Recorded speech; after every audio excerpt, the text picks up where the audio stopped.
All right, I'm 365 Days of Horsemanship, day 273 and day 274. I finally know what day it is.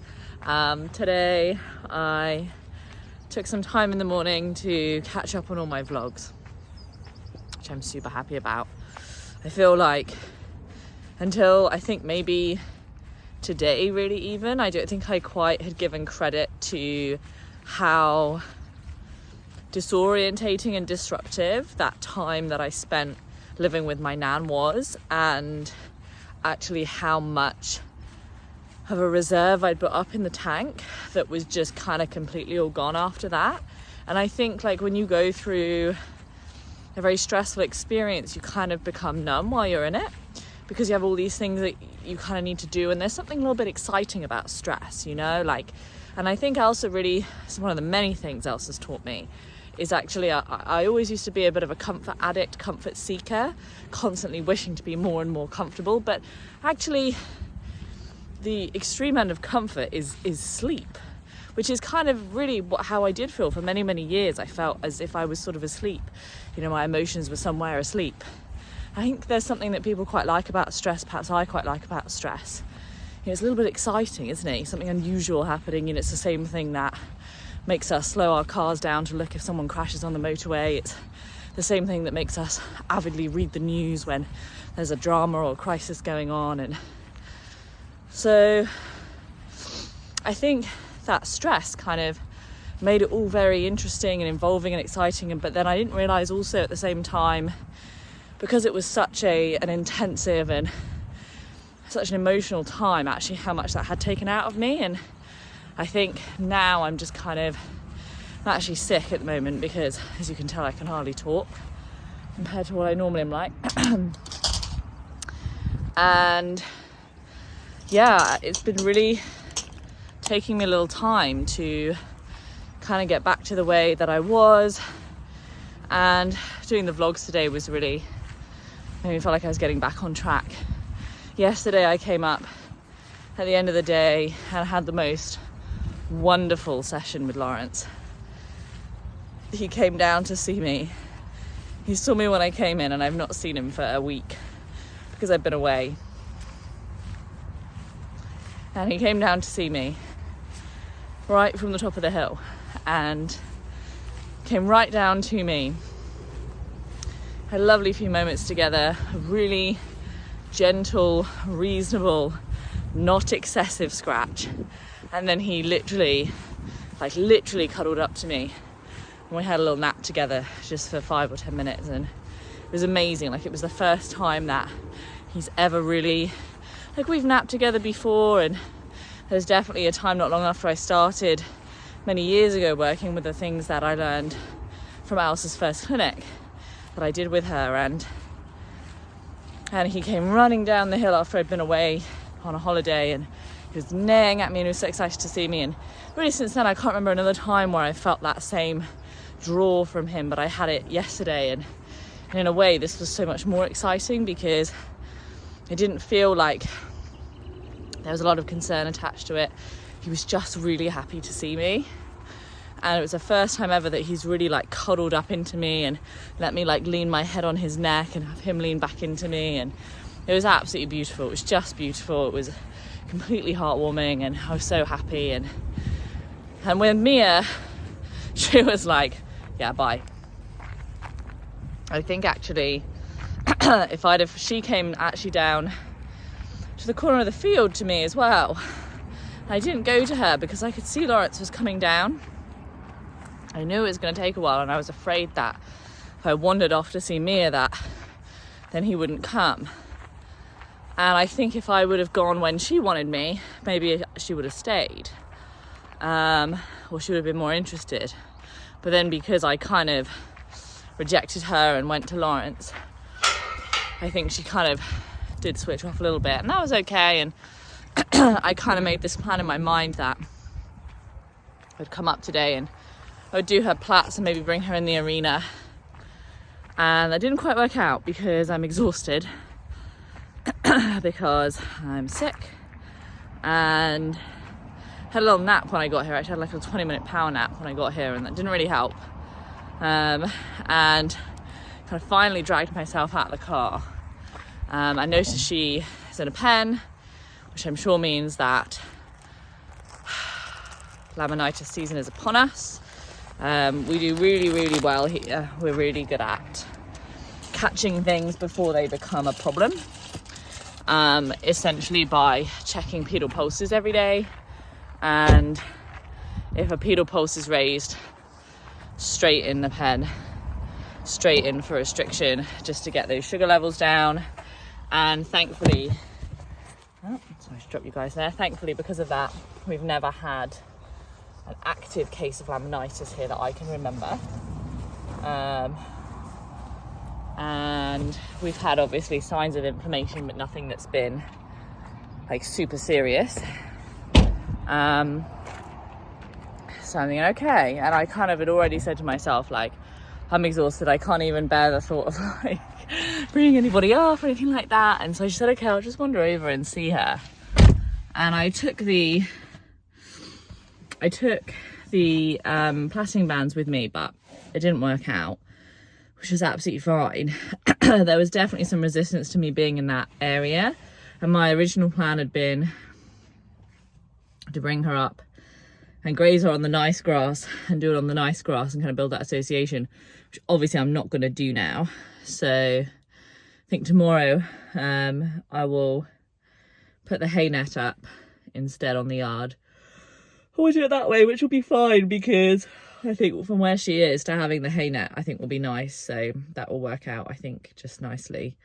But yeah, it was kind of nice. Like, I got to have some time with her where she did feel a little bit stressed, obviously, because she's in this small space, and definitely where I left the session wasn't as good as some of the moments I had in the beginning, but you know, that's okay. Like, it was really nice to still have those moments, and she did a lot of yawning and licking and chewing just from me choosing different places each time there was a category change, which was quite often because she was quite concerned.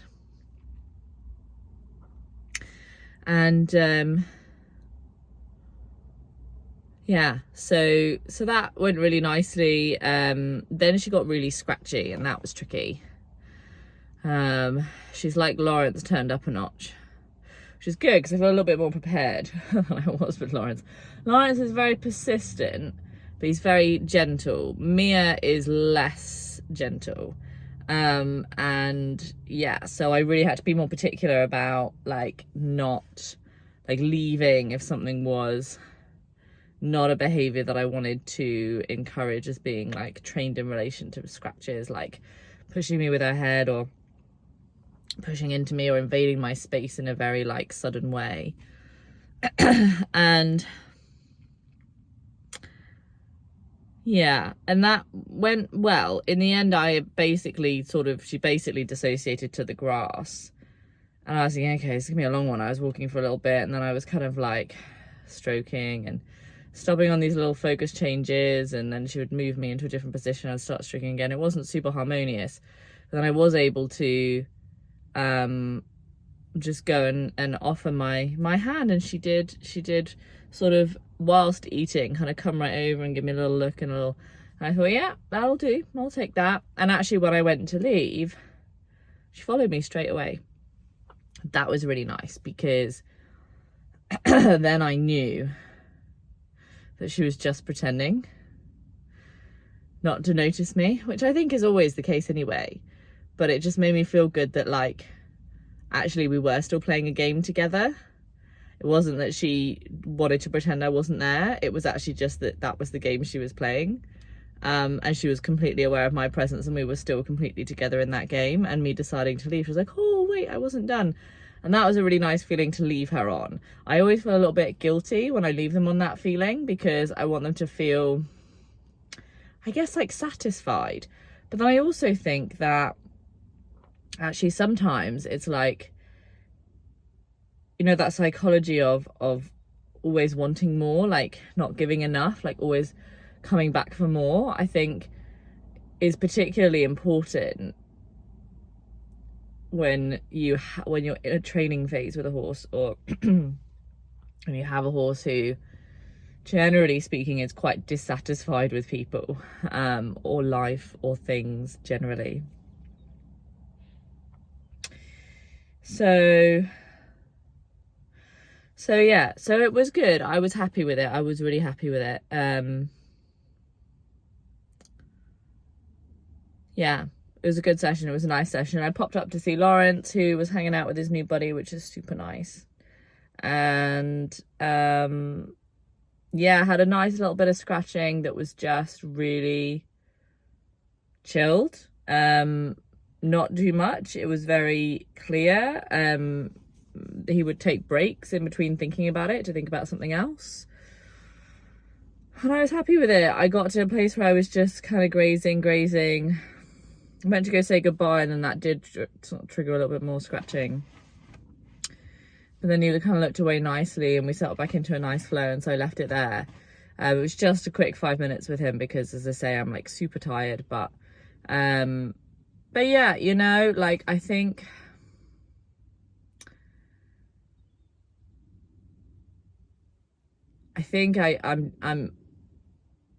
I'm really remembering now the pace. You know, my life has felt like the last probably 3 or 4 months, my life has felt like it's been just catapulting. Like Elsa's was obviously incredible and I learned a lot, but it was also at the same time a very like paced, measured sort of experience of its hours, it's time put in, it's all of that time doing the stuff, and then, you know, coming back and putting those hours in and then suddenly I felt like I was sort of like catapulted into this crazy world where like 1,000 things needed to happen all the time, and I was like pushing for everything to be faster, like the complete opposite of the mindset with the horses. And yeah, just completely switching on the other half of my brain that was like go. And I definitely have that at work. That's definitely where that comes out in me at work. And certainly taking care of my nan, a lot of those skills came out, and it was a lot about like, I need to call this person and make this discussion and fill in this form and talk to this person about this, and I need to do it today, and I need to push it to be as fast as possible because blah blah blah blah blah blah blah. And I think like the speed of results and then of course the speed of her death and everything that happened around it, I think has been such a different just speed, just pace of life. And now it's like I'm remembering what it's like to come back and be like, oh yeah, and just to give myself, say what a great session I had today, rather than like you know, magnifying glass to all the other things that I could have done that are impossible because you can't do everything in a day. And just getting back to that mindset, I've actually found really fascinatingly challenging. I'm also planning a wedding, which is in less than a year's time, and that's crazy too. So super exciting, of course. I'm absolutely delighted to be doing it, and I'm so excited. But again, it's like this dichotomy, I think, of these really intensive life situations where things move at a very rapid pace versus this work, and really remembering that this work is not about that.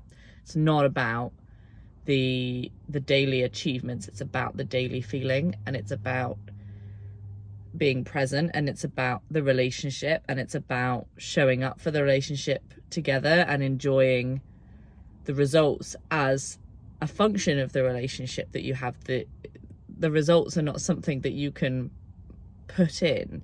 You put in the relationship, and the results are the outcomes, what happens afterwards. You know, you put sodium and chloride together and you get the sodium chloride. You don't put sodium chloride in, you know. It's like that's the equation. It's like it's you and the horse, and it's your relationship, and you're just turning up for the relationship, working on where you need to be at, doing what you need to be doing, and enjoying the results that just come naturally. And that is a huge difference from like constantly pushing for results. And yeah, it's definitely taking me some time. Thank you guys for being really patient with me while I have this slow period. I really do firmly believe that I'm back now. All my ducks are in a row, And yeah, I'm ready to get back to my regularly scheduled program of waffling at you on the internet.